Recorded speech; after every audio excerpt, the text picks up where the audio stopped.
And we're back. Want another Sludcast in the horizon. So, let's just get right to it. We don't need a special introduction. Let's just get right into the Sludcast. This magical world. Let's not throw any Goya on the steak. Let's just put it there without anything. Just fry that bitch up. Alright, I love this motivation by my good buddy Gene, the Sagittarius brother.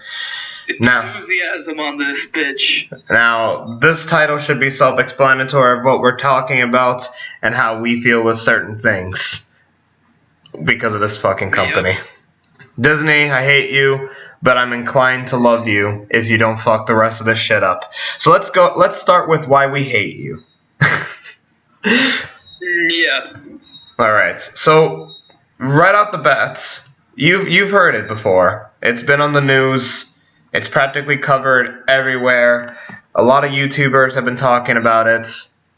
And everybody gives more shits about this than the Amazon on fire. You know what's really funny? I was about to say something like that. Like, I was going to say, like, okay, maybe I should make a joke. But I'm like, maybe not. But then you took my words and I'm like, okay, never mind.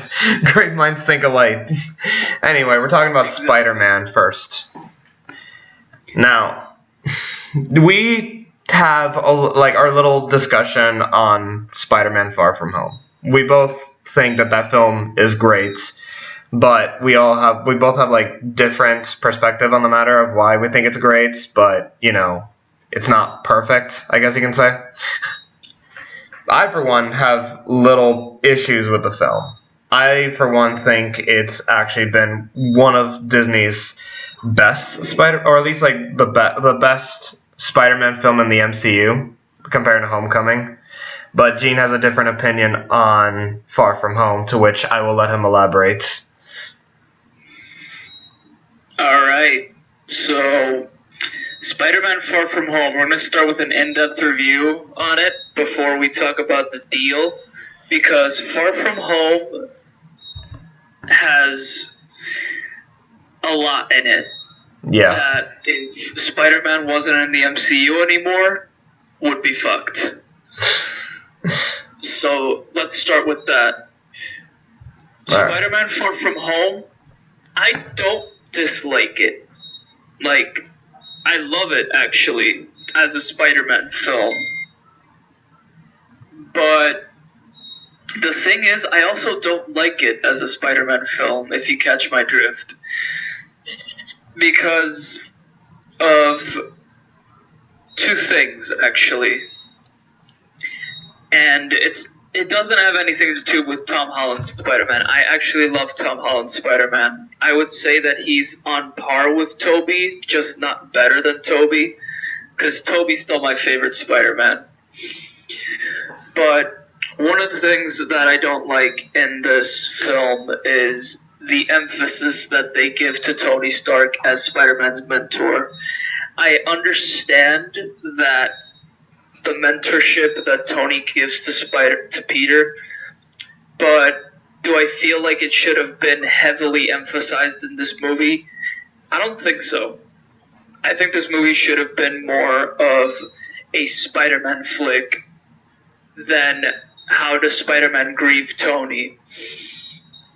And reason number two is it doesn't have anything to do with Spider-Man, actually. It has to do a lot with MJ, who's not actually even Mary Jane. Yeah, I was going to point that out when we discussed this way back when, but she isn't Mary Jane. She's just MJ, but she has a completely different name.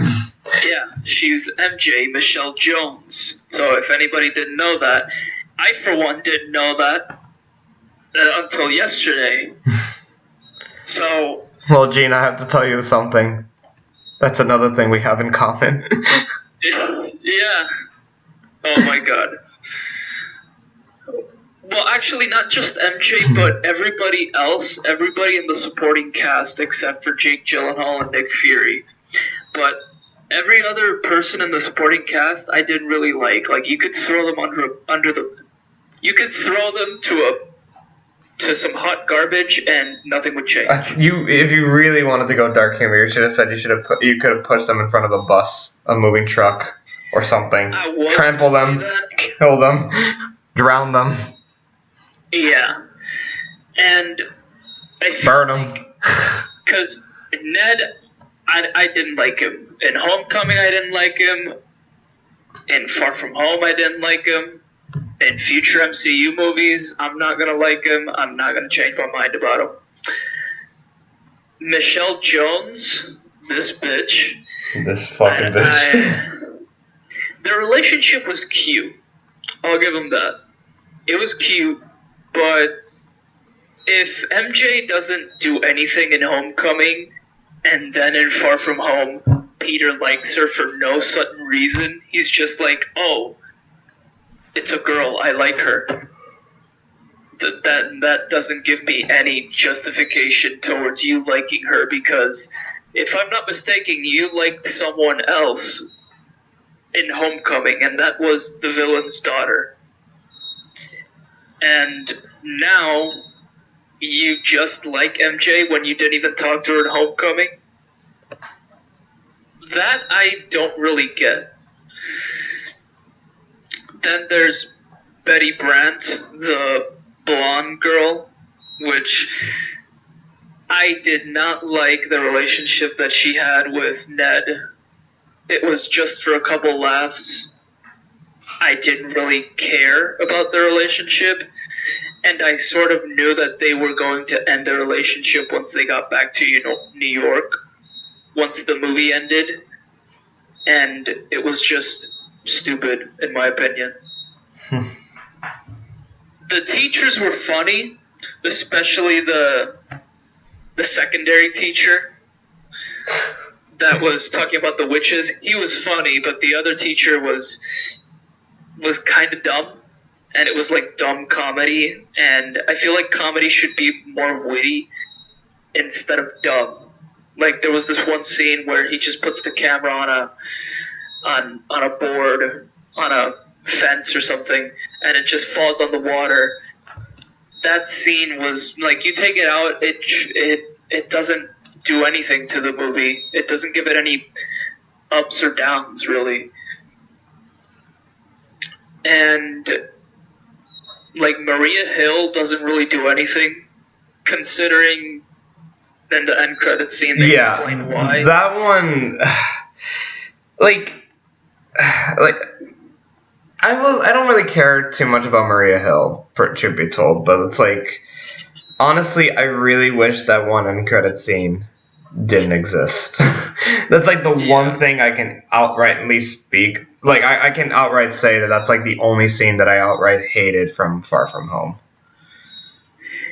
And Nick Fury, I'm not gonna bash Samuel L. Jackson. I love Samuel L. Jackson. Like, he's an amazing actor, spectacular in his acting.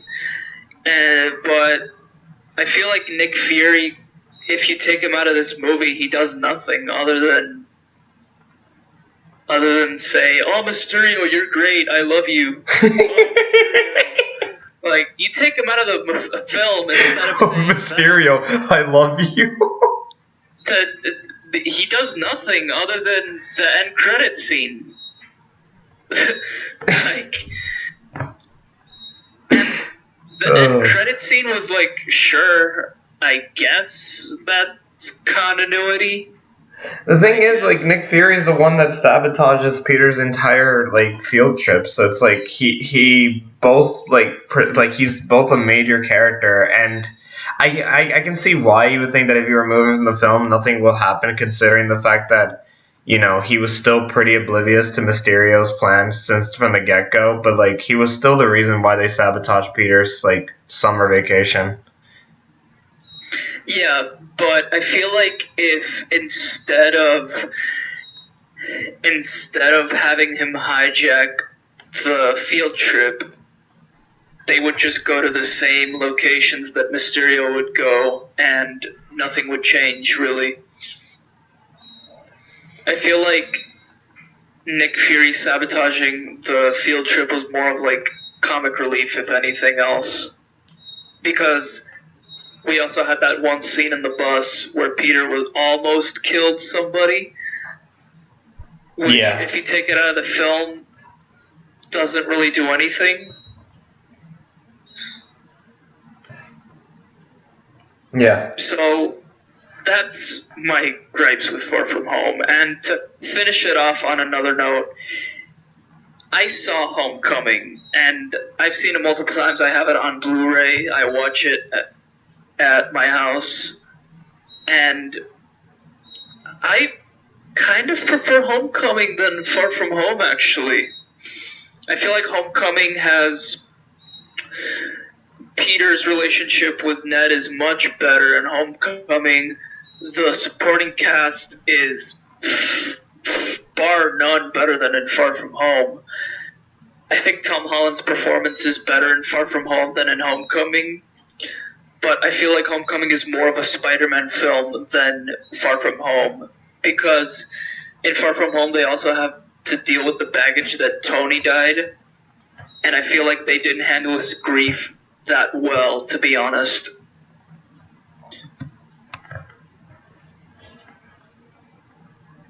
Okay. Marcos. Oh, sorry. I thought you were like, I was just waiting for you to finish, honestly. Well, I mean, my take on Far From Home, we went back and forth with this, but I mean, I agree with most of the things you say, but at the same time, like, I have my own personal takes on like how I feel towards Far From Home. Far From Home, I thought was just an overall great film. Like, the thing is, I already enjoyed Homecoming just fine, but with Far From Home, I think this film had like a big risk factor to it, because this is a film that would take place after Endgame, and in my phase of like not really I wasn't exactly ready to see another film after Endgame, considering the fact that this was already the conclusion of the Marvel Cinematic Universe in my eyes, and I'm not sure how I was going to take these upcoming films, especially when Far From Home was served as the final film of Phase 3 as opposed to the beginning of Phase 4. It kind of feels like this next generation step, like, you know, when The Force Awakens came out and Star Trek: The Next Generations, you know, they all had like this next generation crew that would take the mantle from the original characters, but it feels like it's happened too soon. So when Far From Home was coming out, I was just more unsure with how I was gonna feel with this film than excited. So much to my surprise, I was really surprised that I ended up liking this film a lot. It's not perfect, because I do agree that I did not really give a shit about the supporting characters, and that the relationship between Peter and MJ, I guess it's cute, but to me it felt completely forced. Considering the fact that Homecoming had an entirely different love interest, and MJ was an extremely minor character in that film, and I don't even think.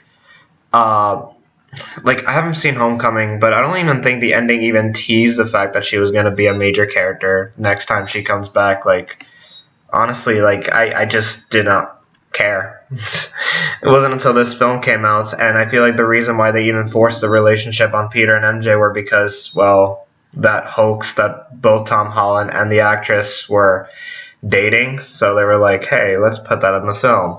But all in all, I thought this entire film was very entertaining, and honestly an interesting sequel to Endgame, I guess, because I overall enjoyed this entire grieving of Tony's death in this film, considering the fact that it takes place after Endgame, which is probably the biggest tragedy in the entire MCU, with the snap, Tony sacrificing himself to bring back everybody. Like, it was kind of an emotional roller coaster, so it's kind of like a step back for Peter. So it's not a step back. It's more like Peter just needs to sit down and try and reprocess everything that happened. So I like the idea of him just wanting to walk away from being a superhero, even if it's just temporarily.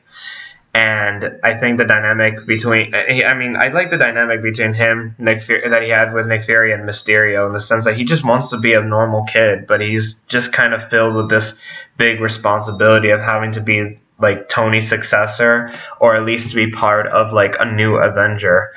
And to me, I didn't think it took away from Peter's character. Like, to me, he like come across as as an actual young kid who was unsure of himself. And I feel like when he did get Edith, and when he had so much power and investment into himself, like it just seems like overwhelming for a kid of that age. And I feel like the entire scene when he almost blow up the entire school bus to kill a bully that nearly exposed him, like, to me was at least more relatable in the sense that, you know, it's a kid with his age. He's really young and just kind of feels like whenever someone takes a picture of you, like in the underwears, or about to do some little Gucci thing with some random Russian lady, you know, it's like if you get exposed to something like that, like that's just something that'll ruin your reputation in high school. And I won't say it's relatable. I'm just saying, like, it's real. Like it's like the most real thing a millennial or a kid that young would go through in their day-to-day lives. But I overall thought this, and the thing is, like, I overall thought this movie was also really funny. I mean, I thought Homecoming was also really funny as well. So it's like, this is where it just gets really subjective. Like, I just overall think that the film was very enjoyable and hilarious in many aspects. And that's why I didn't mind Ned, because Ned was actually the one that played a big factor into those laughs. And Nick Fury, I thought, was great. This entire sequence of him just recruiting Peter Parker, and if not by force. And I understand Nick Fury's anger, because he dusted and then he just came back, and all of a sudden, like, the Avengers are kind of done and their leader is dead too. So it's like Nick Fury needs a new team, and then here comes Mysterio who's with these new Titans, and Mysterio, I thought, was just an excellent villain as a whole. And even though I did feel like MJ's relationship with Peter was forced in this film, I was honestly I was actually really cool with her character too. Like, I honestly thought she was really enjoyable in this film. And the thing is, like, the more I look into this film, because I saw this film twice in the theaters, and so the more I looked into this film, the more I just don't really have anything really bad things to say. Like, I don't really see any of these things as, like, minute issues. Like, as a film, the way it's structured, the way it's paced, I think this film was excellently made, and I really don't have any gripes with it, honestly.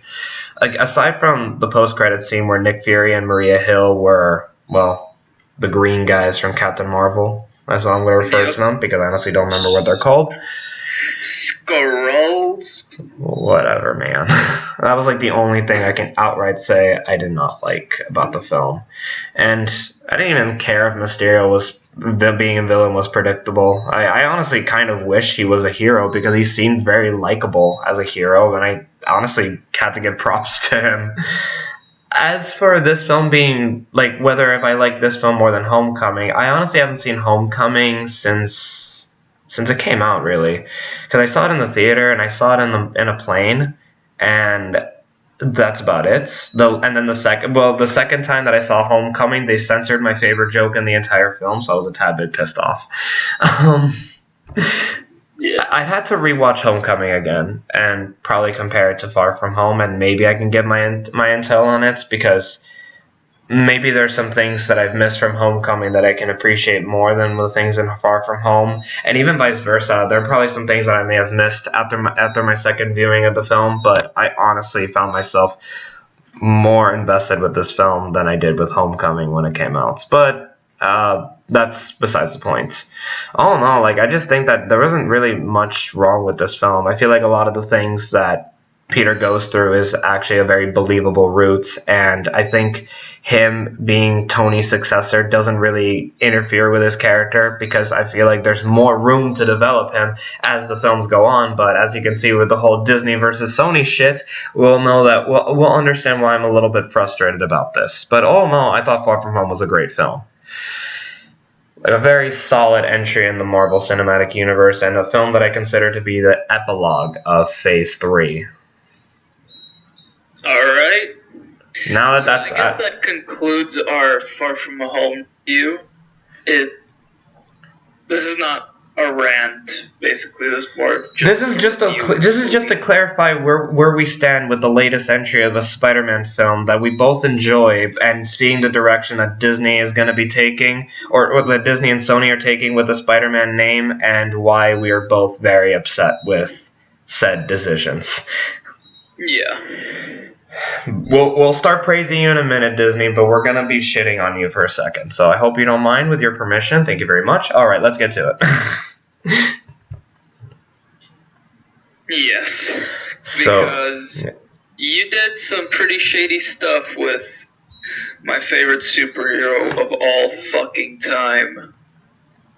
Yeah. So we ain't let's happy. start it off. Like, you go first. All right. So as all of you know, Disney and Sony have an outing, and so basically the entire thing is okay. I can't really think about like how the businesses goes between Disney and Sony because I honestly don't really know. But as far as I'm aware of, Disney owns the rights to the merchandise of Spider-Man, such as the toys and whatever, and then Sony gets to keep the profits of the films that they make, whereas they get the support of Marvel to make the films as well as to do crossovers, such as by having Spider-Man in the Marvel Cinematic Universe. Sony gets the money from the film. Okay, so Homecoming and Far From Home are all profited to Sony. The thing about Far From Home is that Far From Home to this day is the most successful Spider-Man film of all time. Like, it made billions of dollars. So Disney, I think, took 5% of the cuts of Sony. I'm hoping I'm right when I'm saying all this, by the way. But basically, Disney was like, hey, now we want 50% of the Spider-Man rights. And because Spider-Man is basically Sony's most successful IP, Sony was like, no, you have like a shitload of franchises that are giving you billions. Like, for fuck's sake, Endgame is the highest grossing film of all time. And Avengers Infinity War is like the 5th highest grossing film, and then Star Wars The Force Awakens is the 4th. And this is not counting the fact that there are other Disney-esque films that are doing really well, such as the live-action Lion King film. You know, Tangled is really high on the list. Shitload of films owned by Disney make a shitload of money. And this is like the one instance where a Spider-Man film that just happens to also be owned by Sony actually does really well, more than any of the other Spider-Man films, including Venom. So for Disney to ask them that they want 50% of the cuts instead of like the 5% cut that they wanted, Sony denied, but was still willing to negotiate. But then either Disney or Marvel or Kevin Feige, who the fuck cares? Probably Disney was like, okay, fuck you. Then we're not going to do any more negotiations. So Spider-Man is not doing any more crossovers with Disney or Marvel or in the MCU or period, which means Tom Holland is not going to be part of the MCU. But we will get a Spider-Man 3 with him, but you know, a lot of things are going to be like not referenced, not completely dropped out of the ball game, and I'm so fucking pissed off.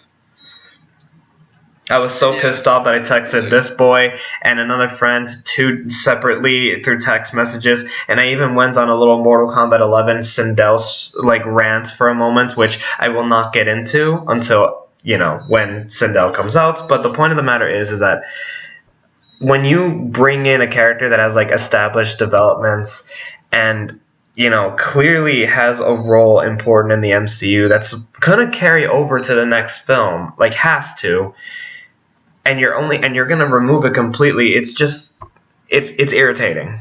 It's really irritating. And I don't know how Sony Pictures can actually handle this. But that's my take, and I'll go a little bit more I'll go more emphasis on it, but let's let my Sagittarius brother speak.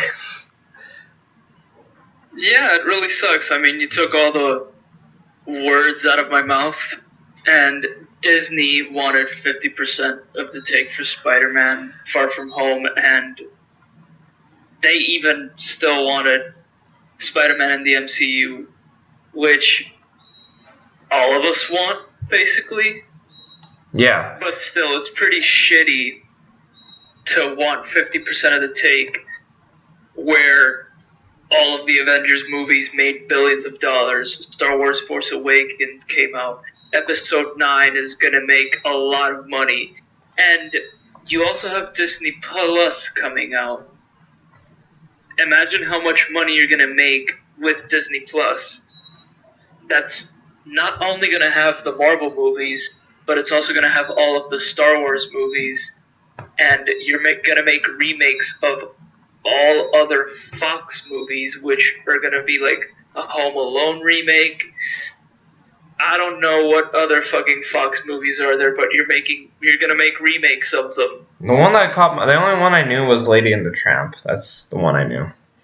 And the Lady and the Tramp is also going to be on the fucking Disney Plus. So, yeah. And you're also making Mulan, the live action movie, which is obviously going to have a ton of money. And you also, Aladdin made $1 billion, I think. I don't know. I didn't even watch Aladdin. Not only that, but you also got Pirates of the Caribbean, which is considered both a money griping film, because the fourth film is still like the most expensive film ever made, but it's also one of the films that brings in the most money to Disney, with the exception of only the most recent pirate film. So it's like Disney has a lot of IP in their belts. They are clearly not even close to being bankrupt. Yeah. And if anything, they're just gonna get bigger and bigger. Plus, they make money off of the merchandising and all of the marketing that Spider-Man gets. So, I don't really understand why Disney needs 50% of the takes for Spider-Man. They just got greedy. I don't know. But you took my most successful franchise. Now I'm gonna starve. But this is where it gets interesting. The thing is, on YouTube, there's already videos that say Sony and Disney Marvel has nothing to, like, Marvel's sitting on the corner just waiting for Disney to be like, give me my character back, just Jesus Christ. Could you be a little nicer? So, bring me back, Tommy. On YouTube, there's already videos that say that Sony and Disney already made a deal that Sony would take 70% of the cut and Disney would take 30% of the cut of Spider-Man. And that Spider-Man would go to the MCU, but not just Spider-Man.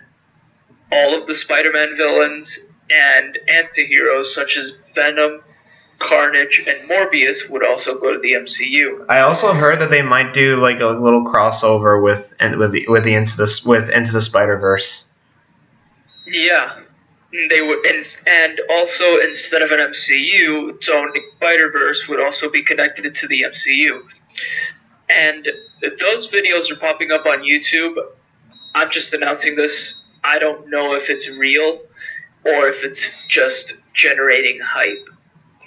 I don't know. I really hope it's real, because honestly, like, I kind of want this to be, I don't want Disney to just like be this greedy over a character that literally Stan Lee was ridiculously proud of, like with Homecoming, with Tom Holland's Spider-Man and Civil War and Homecoming. Like, we shouldn't even be arguing about who gets the rights to Spider-Man or who gets 50%. Like, we want to see more of Tom Holland, and we want to see more of Spider-Man in general, because, we love this character. We want to see more. We want to see a Spider-Verse sequel. We want to see like Spider-Man either being in the new Avengers, or we want to see the conclusion of his trilogy. Like, we want to see these things.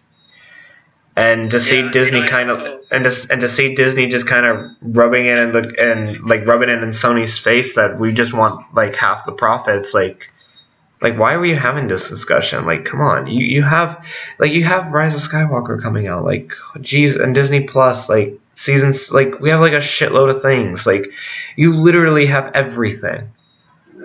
Can we all just fucking get along, please? Yeah, I mean, I just see this as Disney got greedy. Disney is greedy, and that's unfortunate because I love Disney, but I also fucking hate it.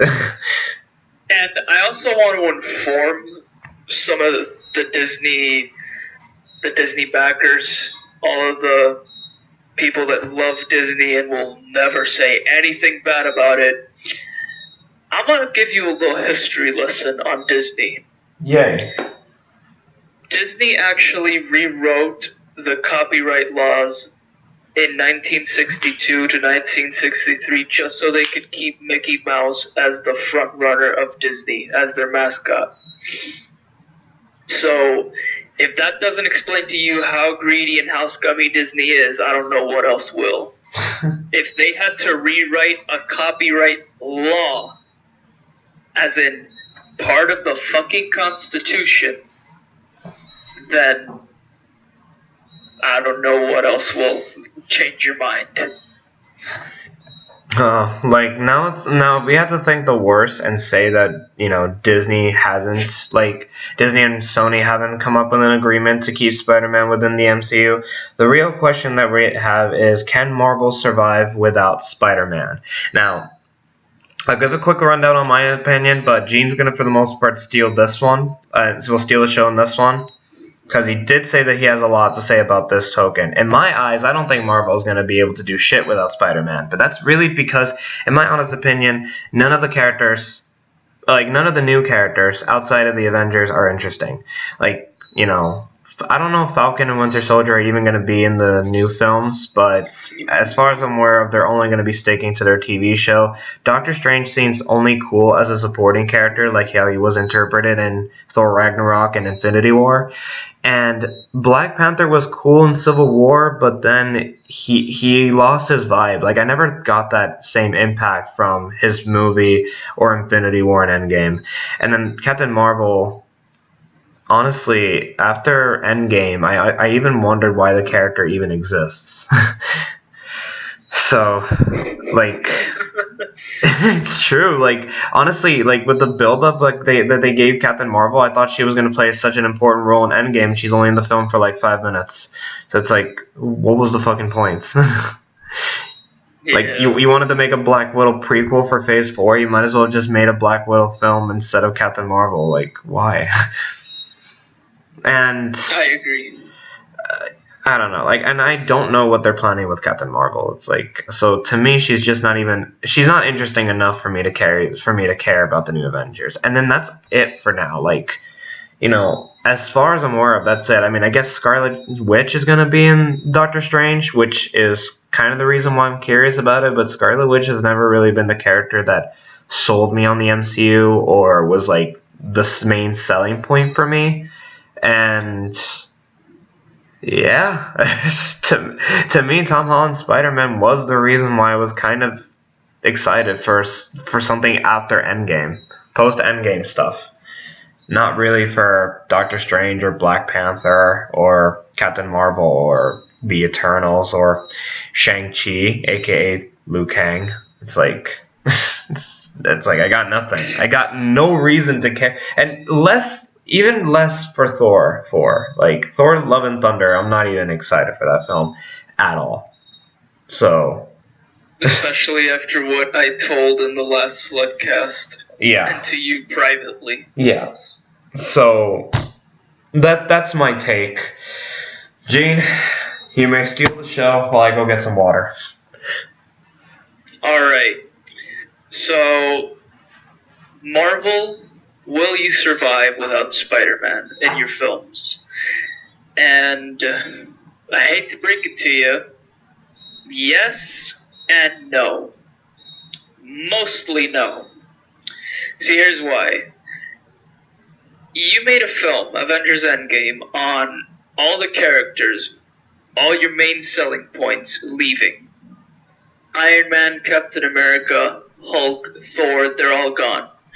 Thor's going to be in his own film, but he's not going to be Thor anymore because Natalie Portman's going to be Thor now. So, I don't really think that you can survive without Spider-Man. Not really. Because I was excited to see Spider-Man in the new Avengers, or him teaming up with the Fantastic Four, or seeing a movie of him with Daredevil. Even so, I also wanted to see him interact with Deadpool, of all things. I wanted to see how he would interact with Ryan Reynolds' Deadpool, and we're not going to see that anymore. So, right there, you just lost all of your potential. Hello and welcome to Wasted Potential, the show where we discuss the wasted potential of our favorite plot lines. Today we're going to talk about how Disney fucked up Spider-Man. Great, we're going to get copyrighted now, fuck. And now you just lost. It's like you lost everything.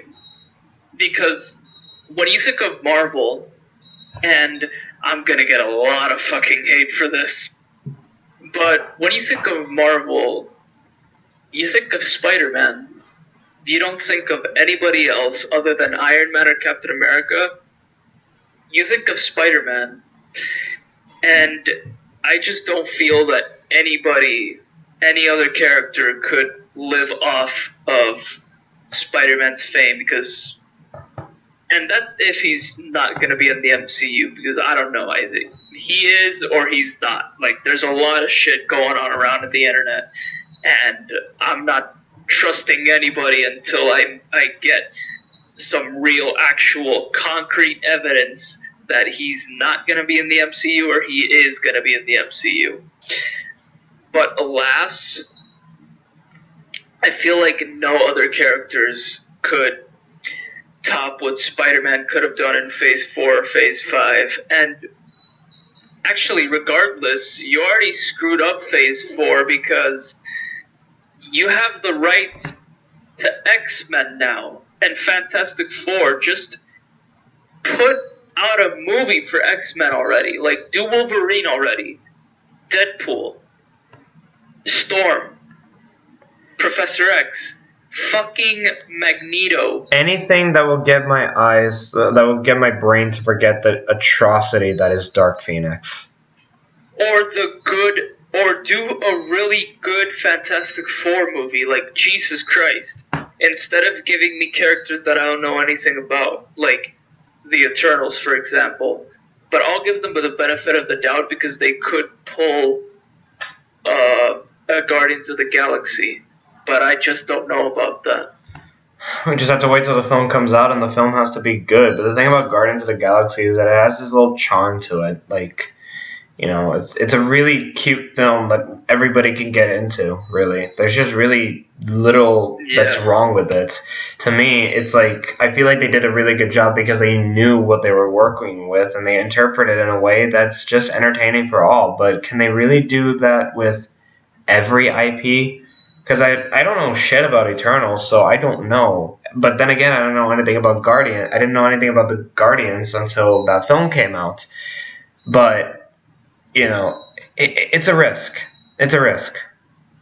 And I think it'll go well, but at the same time, it could also go pretty terrible. I don't know about Shang-Chi, so I don't know. I don't know. Yeah. I mean, I think everybody else is excited about Shang-Chi, but I was gonna say the fucking Mandalorian. Not yet. I was almost gonna say it. It was on the tip of my tongue, but I thought I was like, don't fuck it up, the Mandarin. Okay. So, but again, I don't really give a shit about the Mandarin because you should have put him in Iron Man 3 anyways. So, it's like, you don't... That's what people... Wait, that's why people are excited for Shang-Chi? Yeah. Oh, fuck off then. I don't even care about Shang-Chi anymore. So, that's it, basically. And the 10 Rings are the terrorist group in Iron Man 1. So, that's pretty much it. Like... Shang-Chi, I'll watch it. I'll give it a chance. I'll watch these films still, but I feel it's for me. It's mostly because like I feel like I'm gonna be watching these films not out of excitement, but more out of obligation. Like more or like because I just got nothing better to do. It's not really because I'm actually excited to see these films. It's just because they're out and they're new and I have like nothing to do. Yeah, and I feel like For fuck's sake, that's why I'll see the Dora the Explorer movie. For fuck's sake. And I feel like Phase 4 doesn't really have any substance to it because if they did announce Spider-Man 3, I feel like it would have been great. That would have been the most anticipated film for Phase 4. Yeah, but they didn't, and now it's just all of my hype for Phase 4 and possibly Phase 5 is gone completely. Yep.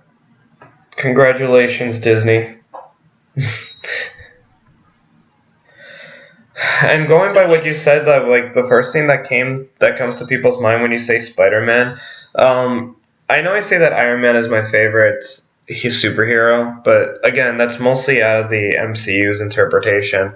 Prior to that, it would have definitely been Spider-Man.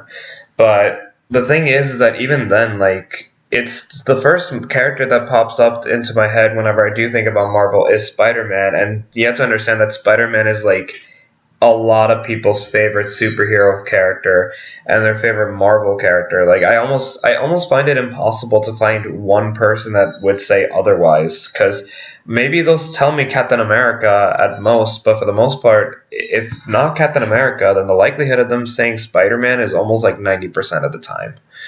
Like I have not met a single person that has disliked Spider-Man or has would think of any other character that would think about Marvel that isn't Spider-Man. Like, come on, Spider-Man's an icon, and it's like you have like you have the character within your grasp. I don't really want them to lose it. Yeah. but that's all we basically have with Spider-Man. So we're gonna move on with the slightly mediocre stuff. So apparently we talked about the Phase 4 films the last time we talked about the MCU in our last Slutcast. But apparently they already have Phase 5 right off the bat. I know, right? Shocking. Phase 4 hasn't even come out yet, and Marvel's planned like a bajillion sequels. So, do you want to take the mantle here, my Sagittarius brother? Yes, sir. I mean, there's only like one movie that there's only one movie that they announced. I think they could have announced more movies, but this is the only movie that I saw on Google. All right, and it's Black Panther 2. I feel like Black Panther 2 could have potential and be better than the first one. The first one was good, but it wasn't a great superhero movie because I have a different opinion because I thought that film was fucking terrible, but that's just my take on Black Panther. Black Panther 1, the only reason why I watched it day one, well, actually, like I watch all Marvel movies day one. I'm a liar there. So if it makes you feel better, I'm in that same boat too. But Black Panther 1, I don't know how I feel about it because the thing is, I like Black Panther 1 not because of the hero, but because Killmonger. of the villain. Yeah, and I incline to agree that Killmonger was the one that carried the film for me. But I don't know, it's like a live-action Lion King before Lion King even came out, or at least actual line. The problem with Black Panther 1, 2 was that it was also about the trial of the king. Like, T'Challa also had to go through certain challenges to become king. But the problem is, wasn't he already king? Yes. Because if you're the Black Panther, that already means you're the king. Yeah, I mean, like they did this whole stupid bit that everybody wants to take the throne from him, and it's like we know he's not gonna lose the throne. The film honestly feels like a complete waste of my time, honestly. like, like when Killmonger overthrows him, it plays this way dramatic scene, like they want us to believe that he actually died from the fall, but like, who are you trying to fool? Do you think that the audiences are that stupid that T'Challa would actually even die in his own movie, especially when he's already going to be in Infinity War? Like, no. Like, I don't like. I didn't like a lot of the things that they did in that film, aside from the ugly CGI, which I've been pretty outspoken that I really dislike the CGI. One thing is, I just think that this entire trial of who gets to be the king of Wakanda, or even like people disagreeing with T'Challa in many cases of his decisions as king, is just ridiculous. It's not even it wasn't interesting to me in the slightest.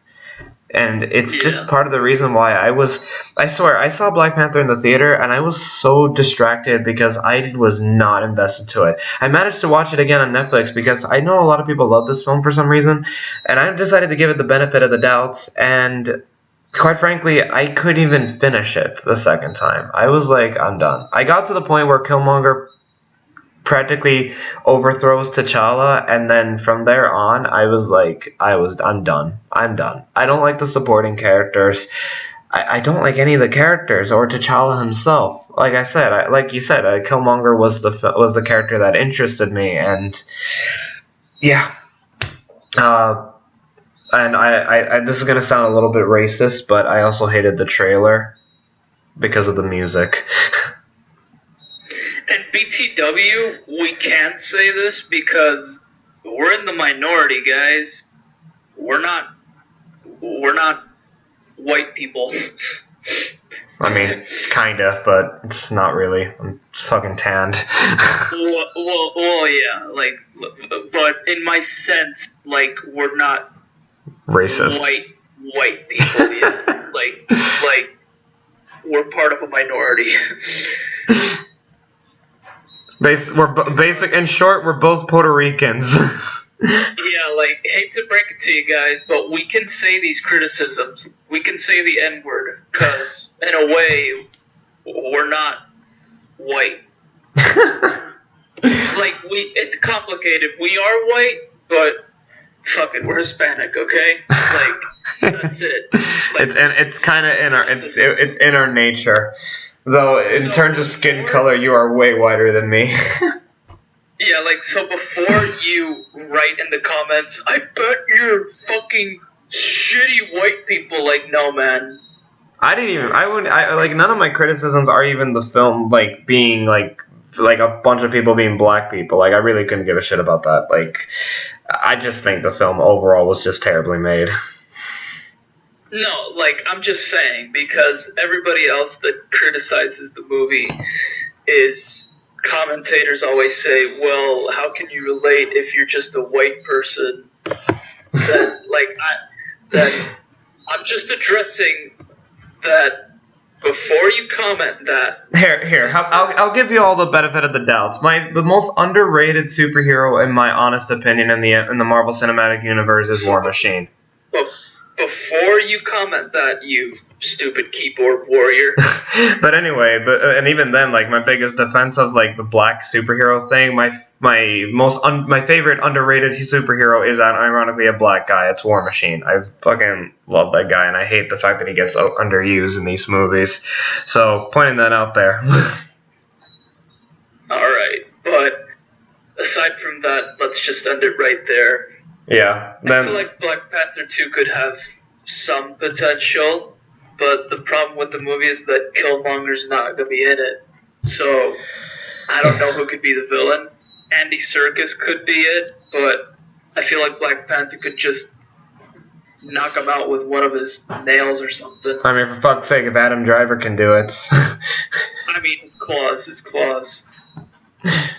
Yeah, I don't know. I really don't know anything about Black Panther 2. I just hope that the characters are better. But I feel like if you're going to put a villain, put Kraven the Hunter. If you want my money, Disney or Marvel, Actually, both. Make Kraven the Hunter the villain. If Kraven the Hunter's not the villain, then I don't really give a shit who the villain is. Because Kraven the Hunter could be a great villain. And if Spider-Man's not gonna be in the MCU, then let Kraven the Hunter be the villain for Black Panther. Because he's also a Black Panther villain. So, just make him the villain. That would be great. And I've been waiting for Kraven the Hunter to be in a Marvel film. So, this could be it. And moving on from that, besides Black Panther 2, like, as most of you know, there's Disney's releasing a streaming software called Disney Plus, and they've confirmed a few TV shows that are going to be canon within the Marvel Cinematic Universe. We so far have WandaVision, which is pretty self-explanatory. It's about Scarlet Witch and Vision. We also have Loki, which is focused on the Loki from the 2012 event from Endgame. For most of you that really need like a history lesson, there's a scene when Loki from 2012 actually gets his hands on the Tesseract and escapes from the Avengers, which leads to a whole different scenario in Endgame. But even though it was played for laughs, it eventually led to a solo TV shows featuring Loki, which that sounds cool to me. And then the other one is Falcon and the Winter Soldier. Basically, Falcon is the new Captain America, and he's basically going to play good cop, and he's going to be in a buddy cop TV show with the Winter Soldier, also known as Bucky. But they've confirmed many more TV shows, surprisingly. So the first one, which has caught my attention several times, is Moon Knight. Yeah, baby. Finally, Batman. Wait. No, Moon Knight. I mean, I've heard of Moon Knight because of, a couple of my friends have talked about it, but Moon Knight really caught my attention when Gene pretty much told me up front that he is basically Batman, Marvel's Batman. Yeah. And He's also a billionaire playboy philanthropist.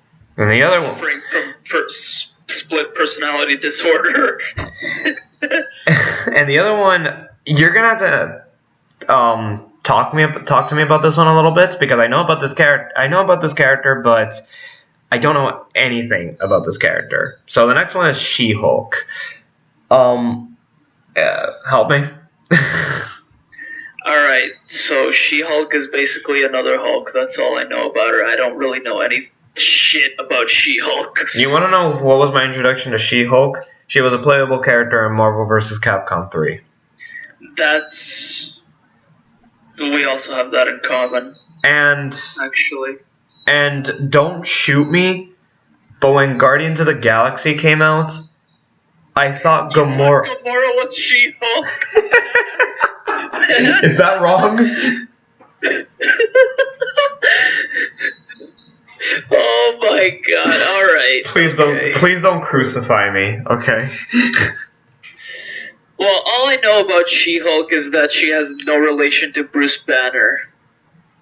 Or does she? I don't know. I don't know either. Like, I don't even play as her in MVC3, so it's like, nah. Anyway, the next one's Miss Marvel, which, how different is she from Captain Marvel? Representation. Moving on. No, wait. Okay. But this one's actually good representation because she's actually good. Okay. So, she's... Aside from Spider-Man, I feel like she's the most relatable character too. Because she also goes to high school. She also has high school friends. Blah, blah, blah. But the thing is, she's Islamic. But I don't know. I don't have any problem with that because I feel like that's the most interesting part of her character. As long as it's like executed well, I won't care. Like, I like it. I just want to see who Miss Marvel's gonna be. Like, the actress. Like, I like it. Okay. I can dig some Miss Marvel. All right, and then the last but not least, we have Liu Kang the Conqueror. Okay, sorry, Kang the Conqueror. And that's much more different, guys. He's not gonna be a TV show. He's gonna be the next big bad. So Oh shit! I just had that next to Phase 5, so I was just thinking, oh, okay, that's a TV show. Okay, I'll just say it out loud.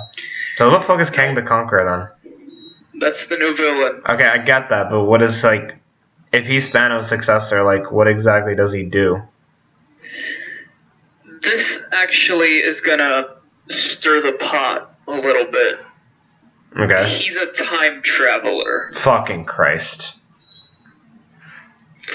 So I don't know what they could do with Kang the Conqueror, because again, he's a time traveler.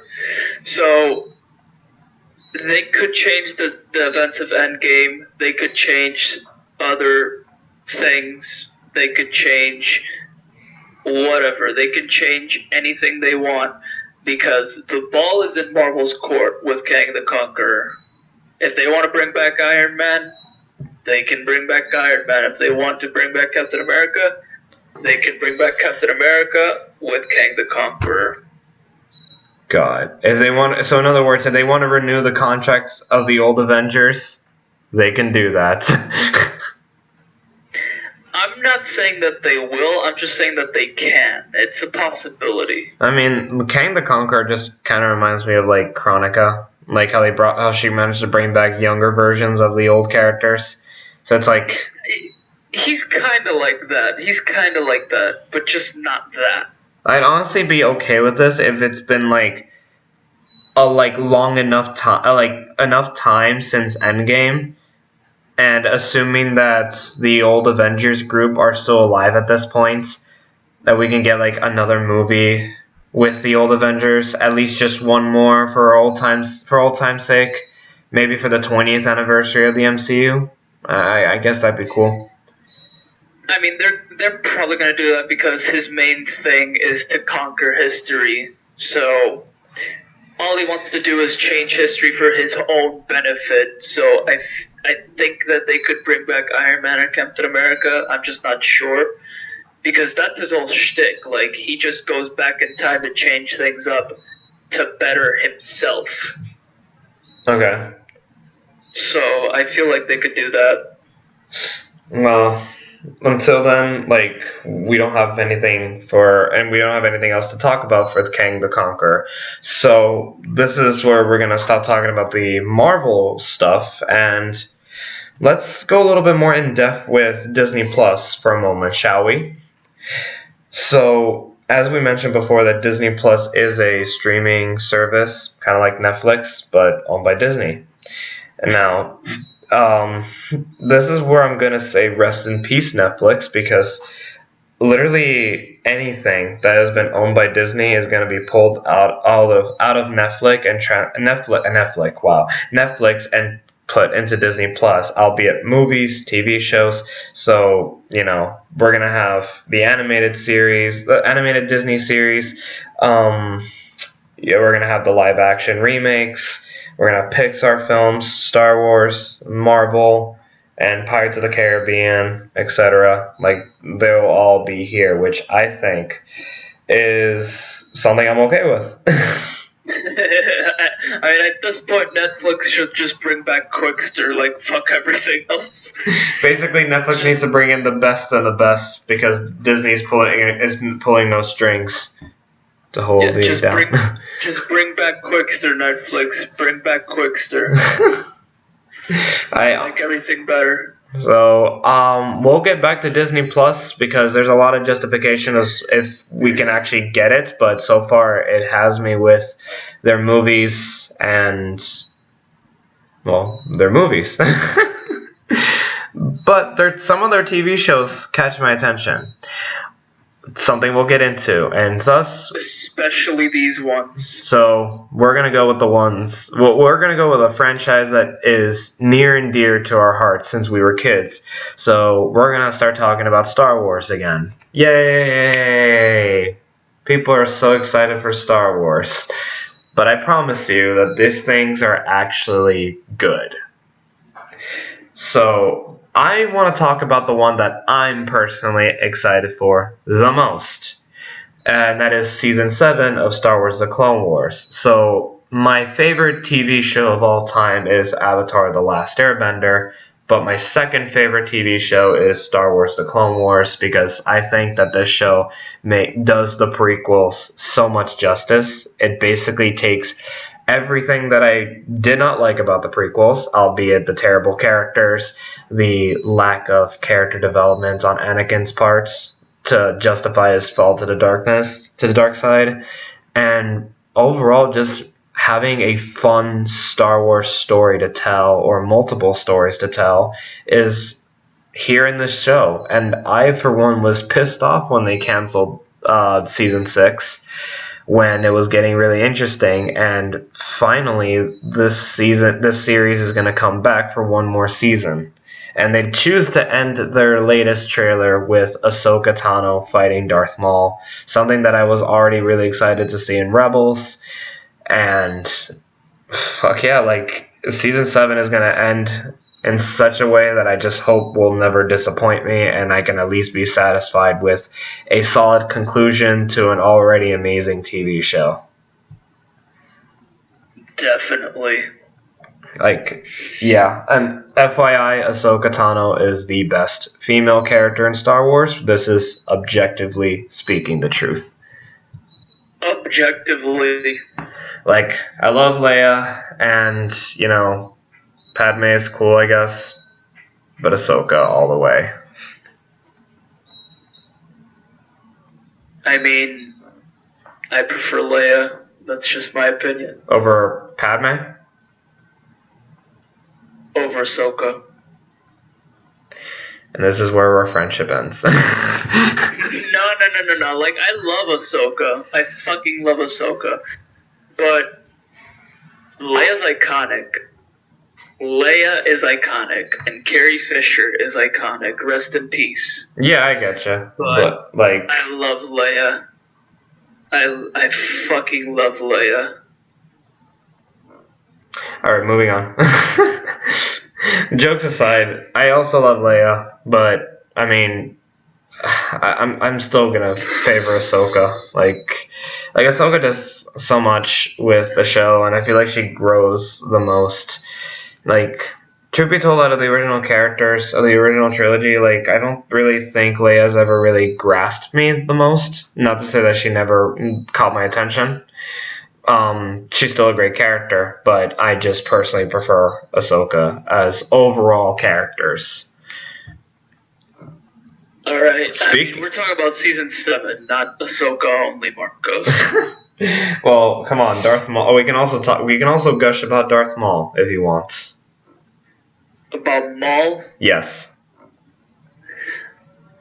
I mean, that's awesome. Like, anything Maul related is awesome. Darth Maul is easily the best thing about Star Wars Rebels. Like, for me, you could have a full What? Whoa, wait, what did you just say? What?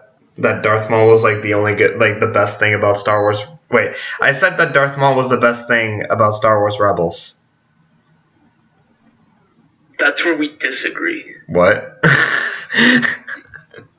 What was the best thing about Rebels for you then? Because I thought Rebels was terrible. Vader. Okay, I'll give you that one. I'll give you the benefit of the doubts. Vader annihilating all the rebels is just amazing. Okay. I'll give it to you. I'll give it to you that Darth Vader in Rebels is just amazing on its own. However, I didn't give a shit about Rebels until they announced that Vader was coming to Rebels. I didn't care about Rebels until Season 2. Season 2 is like the only season of Rebels that I'll actually go out of my way to watch. But Like for me, the reason why I was so excited to see Darth Maul is because I thought there was a lot of story potential in it, and I was really glad that something from Clone Wars transferred over to Rebels. I mean, I know Ahsoka's here, and I think the best thing about the show is like the fight between Ahsoka and Darth Vader. Like that is still one of my favorite. It's still the best moment in Rebels, and probably one of my favorite moments in Star Wars. Period. But to me, like Darth Maul just almost steals the show when he was in it because there's just a lot of story potential in it, and even his like confrontation with Obi-Wan was fucking great.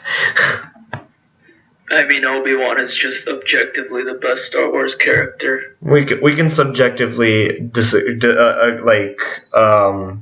talk We like can objectively agree that Obi-Wan is the best character by far. I mean, my heart and my soul goes to Clone Wars Anakin. But Obi-Wan is probably Obi-Wan is a close second. He's a close first. Anyway, but moving on. But we can all agree that we are all excited for season 7. And Definitely. Maybe we can forget that Rebels even exists for everything else but Darth Maul, Ahsoka, and Vader. And Obi-Wan. Oh, and Obi-Wan, of course. Of course, how dare me. Now let's go on with the new thing. I mean, this isn't really Disney Plus, but we already know if we're going to be talking about Star Wars, we have to pretty much discuss the elephant in the room. Star Wars Episode 9, The Rise of Skywalker. I've been optimistic, I guess you can say, about Star Wars, about the new movies. It doesn't mean there's a part of me that's a little bit worried about Episode 9. I can tell you that if they fucking kill Lando, I'm gonna hate every bit of this movie. I really hope, because honestly, the idea of even killing any of the original trilogy characters is just honestly kind of it's not fun anymore.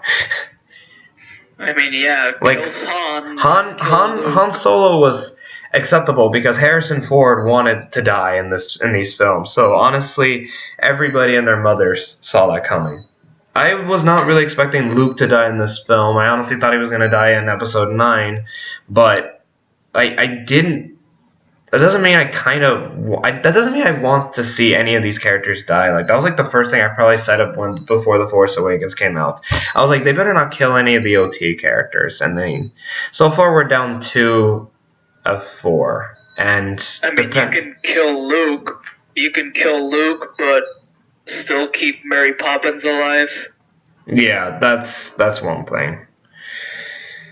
And I guess with the exception of Rogue One, to an extent, I haven't really disliked any of these films, but I can easily say that these films do kind of wear off a little bit. I mean, when The Force Awakens came out, that was the first live-action Star Wars film in 10 years. So now we went from that to having 5 Star Wars films later. Thankfully, we're getting a break, and with The Rise of Skywalker being the conclusion of the Skywalker saga, we can start focusing on new stuff as opposed to old stuff. And that's something that I feel like a lot of Star Wars fans want. I mean, I think that's one of the reasons why Rogue One is probably the best received Star Wars film of all time so far. No, not of all time, but out of the Disney ones. Yeah, because it's a story that's told outside of the Skywalker saga. Thankfully, a lot of the stories that we thought we were going to get as films are going to come as live action shows, which we'll get to in a bit. But I'm excited to see Rise of Skywalker just to see what they're planning to do. It's really more out of curiosity, more so than excitement, because I'm curious to know what they plan to do with Palpatine. I'm curious to know what they're going to do with the Knights of Ren. I'm curious to know how they plan to explain the First Order rising from the ashes when the Empire was destroyed in Jedi. And I'm curious to see the direction they'll be taking Rey and Kylo Ren. And yeah. and I'm honestly curious to see a lot. I'm just curious about this movie. And who is Rey? That too. Like, I don't think she actually came from junkers, from junk traders. Yeah. But yeah, take my words with a grain of salt. My opinions of these films are a lot more different than the vast majority of Star Wars fans, i.e., they're not very negative. And Gene and I unironically dislikes only one film from the franchise, but we only dislike just different films. Like, he just doesn't like The Last Jedi, and I don't really like Rogue One. Yeah. But everything and else. Solo. I actually really love Solo. Yeah, exactly. Like, I'm just saying, like, I think you like the others, but the only one you've been outright negative towards has been The Last Jedi. Yeah. Yeah, but for me, it's like the same thing, but the one that I'm mostly outspokenly negative with is Rogue One. But aside from The Last Jedi and Episode 9, let's talk about something more interesting, and that will probably make me buy that will make me buy Disney Plus. Spoilers, Mandalorian. So here's the thing. Mandalorian. So here's the thing. This is the one thing that everybody wanted. Nobody, as much as I know you love Solo, but let's be fair, no one asked for that. I mean, granted, nobody really asked for Rogue One, but people ended up liking Rogue One. But a lot of people pretty much wanted like a solo Boba Fett movie and a solo Obi-Wan movie, etc. The point is, we wanted to stay away from the original cast and start just have Disney making up their own stories. And I'm glad they're not doing like stupid trilogies of like side stories in the theaters. Like, I kind of just want them to tell stories. And based on the Mandalorian trailer, I feel like this was something that I wanted Star Wars to do ever since Disney has owned the rights to it, and now they're finally doing it. And this combining with the game, Fallen Order, I feel like Disney's actually starting to get the handle. Like, they're starting to understand Star Wars now. Finally, I mean, I hope. Like, they're actually giving us shit that we've been wanting for a while. So I just hope they have an idea of what they're capable of doing, because they can make something great. And they can also make something completely disappointing and terrible. But with the Plus, the budget is much higher, or on par with the Game of Thrones visual effects. Yeah. So I don't know what the future of the Star Wars films are going to be, but I just really hope it isn't Rian Johnson's trilogy or D&D, like the Game of Thrones writers just doing their own Star Wars trilogy. I don't want any more Star Wars trilogies as a thing. I kind of want to see more stuff like Mandalorian. And quite honestly, next to Season 7, I feel like this is the most excited I've been for Star Wars in a while. Definitely. Yeah. And even though it's not Boba Fett, I feel like this movie could... God damn it, what a movie. It's not a movie. Truth be told, Mandalorian and Obi-Wan could have been, were probably planned as films, but then they were like, nah, TV shows are way easier and better. But I feel like this show could bring Boba Fett. Like, it could have something. I feel like this show could actually put together this already divided franchise, because we're actually getting something that we want. I just want it to be good. And because when I saw Rebels, I thought it was stupid. I thought it was gonna be more directed towards kids, but based on what the Mandalorian trailer has shown, You haven't seen Resistance, Marcos. Huh? Okay, truth be told, when Rebels came out before Resistance, okay? So times has changed.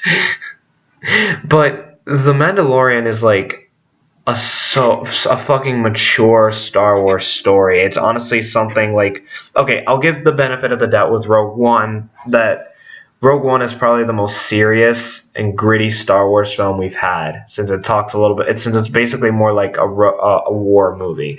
Now, granted, it's no Saving Private Ryan, but the thing is, Like, that was probably the most serious Star Wars has been. I mean, one can argue Revenge of the Sith or Empire Strikes Back, but even then, those two films had some degree of corniness to them. Rogue One was pretty gritty, and The Mandalorian seems to follow that same tone. And if done right, if it has great characters, great story, and an excellent cinematography, great action scenes, and just overall make the show ridiculously fun and memorable to watch, I think Mandalorians could be probably the third best storytelling of Star Wars since the original trilogy and Clone Wars. Definitely. So, I'm super excited. And I'm definitely excited for this show because finally they're focusing on bounty hunters this time.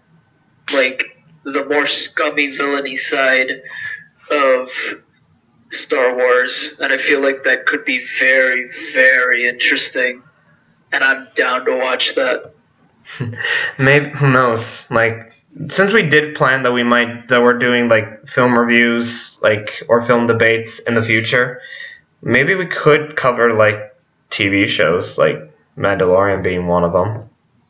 Yeah. I mean, that's a sight to behold in the future for future contents, either in the Mark and Friends channel or in the Sagittarius Brother. But there's another TV show that we're pretty excited for, and I think everyone and their mothers. Excited for? Huh?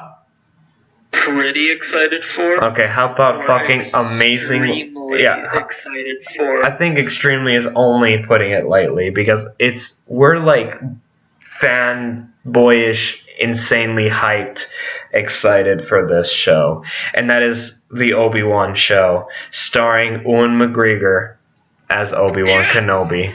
Fucking finally. Like, we've been wanting this for a while. So we could have had a movie of him after The Last Jedi, because if people really like hated it to the point that it had to divide the entire franchise, I feel like Obi-Wan would have already like glued it back together and we would all love each other again. Unfortunately, we didn't get that, but better late than never. Definitely. Obi-Wan, I love you, man, even though you're not real. Ewan McGregor, you're real. I love you, man. And as you can see, the way we were talking, this boy is a huge Obi-Wan fan. Obi-Wan is also one of my favorite characters. My favorites, like, duo in Star Wars are Anakin and Obi-Wan from Clone Wars. Their chemistry and their personality are great. And honestly, probably one of the few things that I can easily think that I say was great about Revenge of the Sith was their dynamic. Even though it wasn't like properly fleshed out in the prequel films, it was definitely done really well in the Clone Wars, and I think it translated really well in Revenge. It translated really well in Revenge of the Sith, and seeing that friendship kind of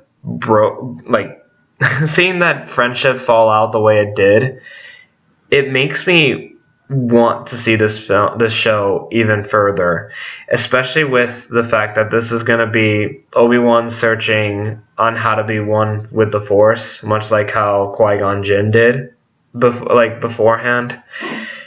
So we might be seeing some Liam Neeson Qui-Gon Jinn, which we haven't seen since... Actually, no, he was in Clone Wars. Yeah, I almost said since Phantom Menace, but he was also in Clone Wars. And who knows? Maybe Darth Maul could make an appearance. I would love if Darth Maul made an appearance. But that's another thing to behold.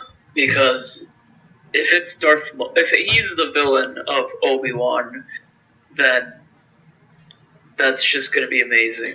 Not only that, but I'm also really curious because I'm just curious to know what they're going to do with Obi-Wan, because this could be just more of like a character study on Obi-Wan himself, as he's pretty much lost everything. The Jedi Temple is gone. Coruscant is practically being ruled by a dictator. Obi-Wan has no choice but to run away and hide, looking out for Luke Skywalker, learning the ways of the Force, but probably even grieving with what happened with Anakin and blaming himself that he became a robot more than a man. He's more machine than man.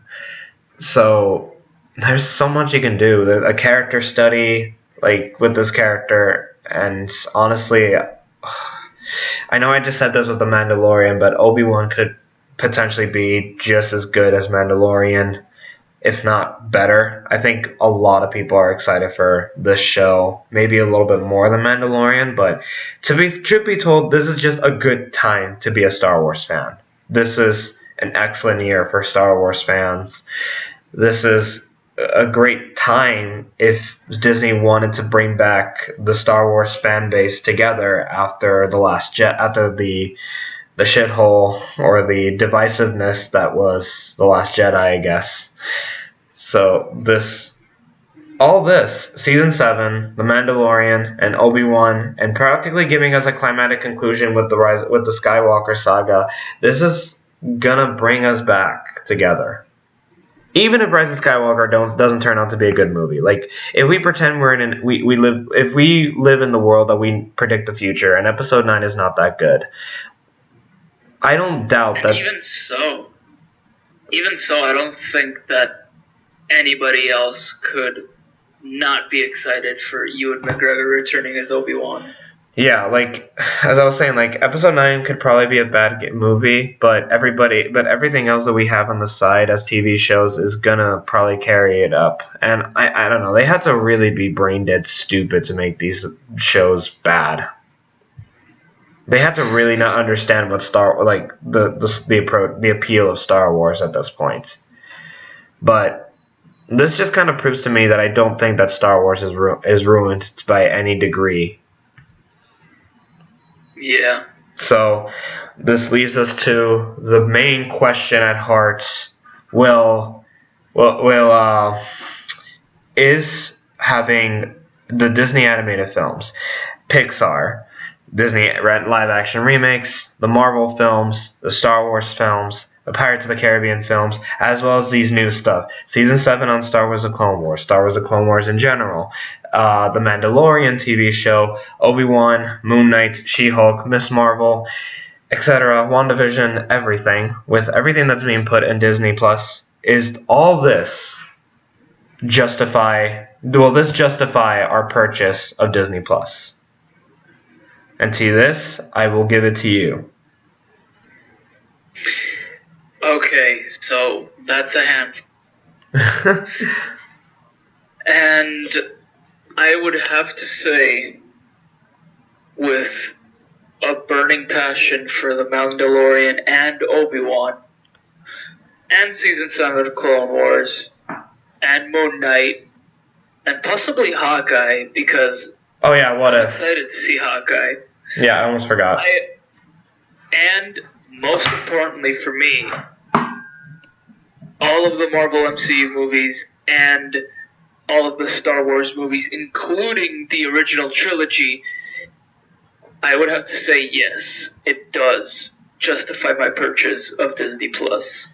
I would honestly leave Netflix for Disney Plus because, truth be told, most of my favorite films are actually within the Disney. I almost said Star Wars brand, in the Disney brand.